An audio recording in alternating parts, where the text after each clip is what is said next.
Olá, eu sou Rodrigo Pocente, gestor do fundo Fator Veritá. Estamos aqui hoje para falar um pouquinho dos acontecimentos do mês de julho.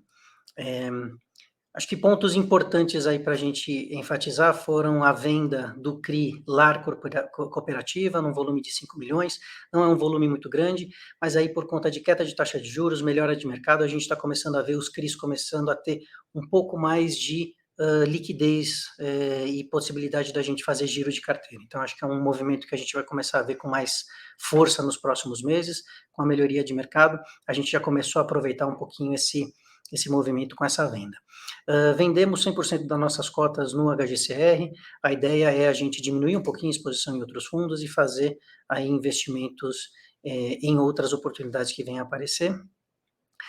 Tivemos o vencimento do CRI Shopping Valparaíso, um CRI que vinha pagando normalmente, chegou ao seu final, pagou a última parcela sem grandes problemas, não faz mais parte da nossa carteira.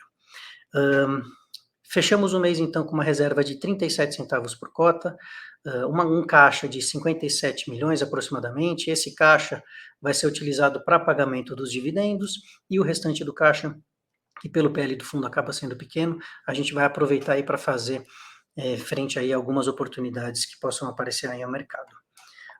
Um ponto importante que a gente queria mencionar nesse relatório: a gente, com o advento aí da deflação de menos 0,08, a gente acabou tendo um pagamento de dividendo um pouco menor, então pagamos aí 70 centavos de dividendo, né, sobre a carteira, basicamente porque a nossa carteira é muito concentrada em IPCA. E a concentração em IPCA da nossa carteira se dá, obviamente, para a gente seguir o nosso benchmark. Nosso benchmark é IPCA mais 6, não faz sentido a gente fazer uma diversificação muito grande de indexadores, visto que esse é o nosso benchmark, é aí que a gente busca remunerar o nosso cotista.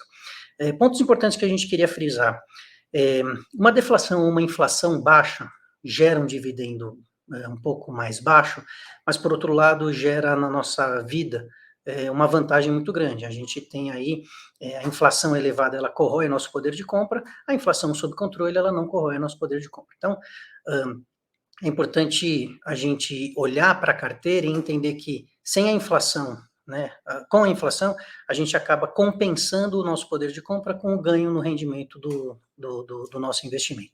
Quando a gente não tem inflação, acaba sendo o mesmo movimento, né, só que sem esse net é o mesmo, né, a gente não teve o impacto no aumento de preço na nossa vida cotidiana, assim como a gente não teve o pagamento correlato em relação ao dividendo.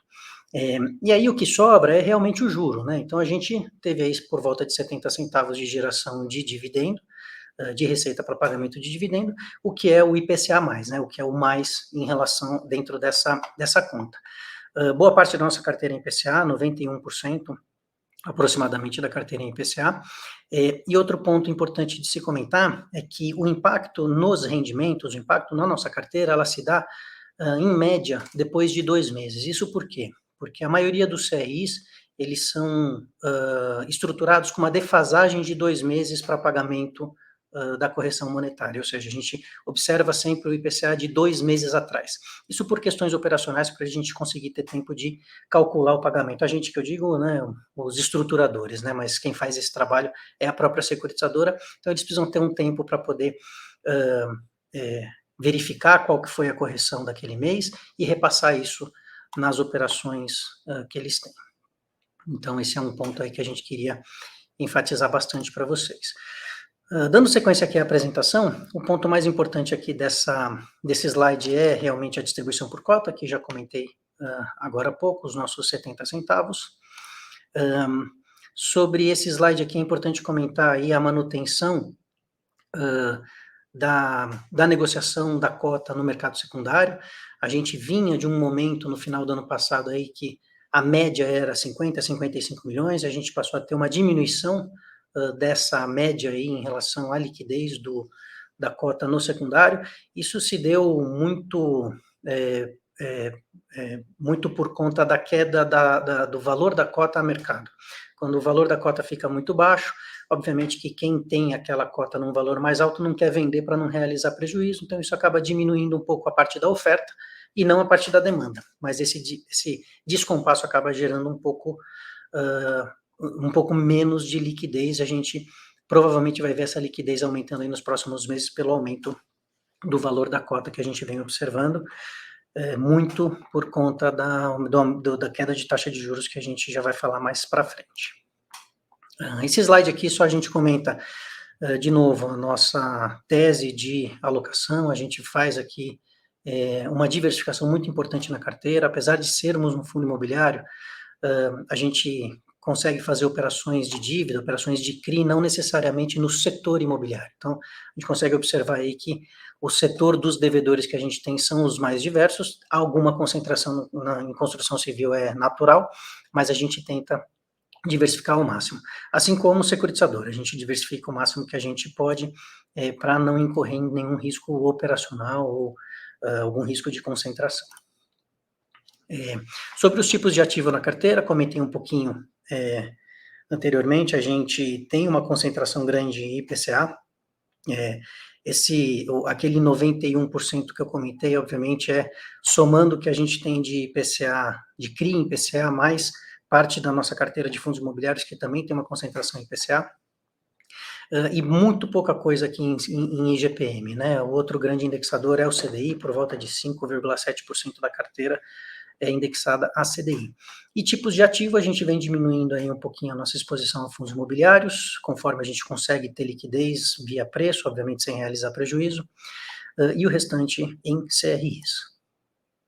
Taxa média dos CRIs, a gente, por conta das últimas ofertas serem feitas em um momento já mais interessante de mercado, a gente conseguiu aumentar bem o preço médio da carteira do Veritas. A gente tinha lá atrás um preço médio de compra por volta de IPCA mais 8, com oferta de final de 2021 a gente chegou a IPCA mais 6,2, 6,3, e agora a gente vem chegando aí nesse patamar de IPCA mais 7,11 na aquisição dos CRIs. Então a gente conseguiu, com uma captação de por volta de 500 milhões, aumentando o fundo de 1 bi para 1 bi e meio, mais ou menos, aumentar aí bastante o carrego da carteira, o que é super positivo, a gente conseguiu aproveitar bem esse momento, tá?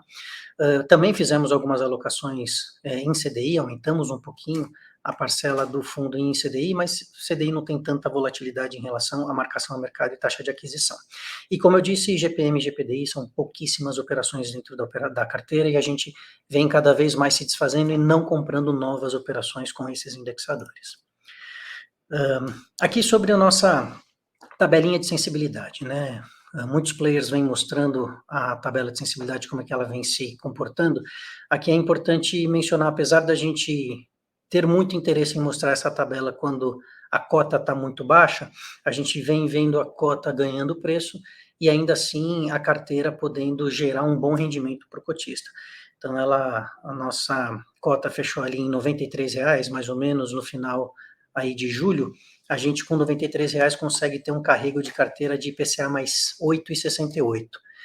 Olhando ali taxa de juros, NTNB, a gente está vendo aí as NTNBs já permeando os patamares de IPCA mais 5, então estamos falando aí de 360 vezes, mais de quase 4 pontos percentuais de spread, ou seja, ainda é muito importante, ainda é muito, vale muito a pena a gente entrar aí nesses níveis e nesse patamar de cota a mercado.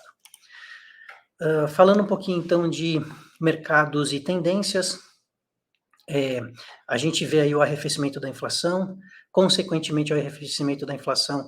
Essa semana a gente teve aí o primeiro passo do ciclo de queda de taxa de juros, que a gente espera que continue e aconteça e seja aí uma realidade para os próximos meses. Isso é muito importante para a gente, porque incentiva não só o mercado como um todo, mas principalmente a nossa indústria, né? A gente sabe que a correlação entre taxa de juros e mercado de fundos imobiliários é direta.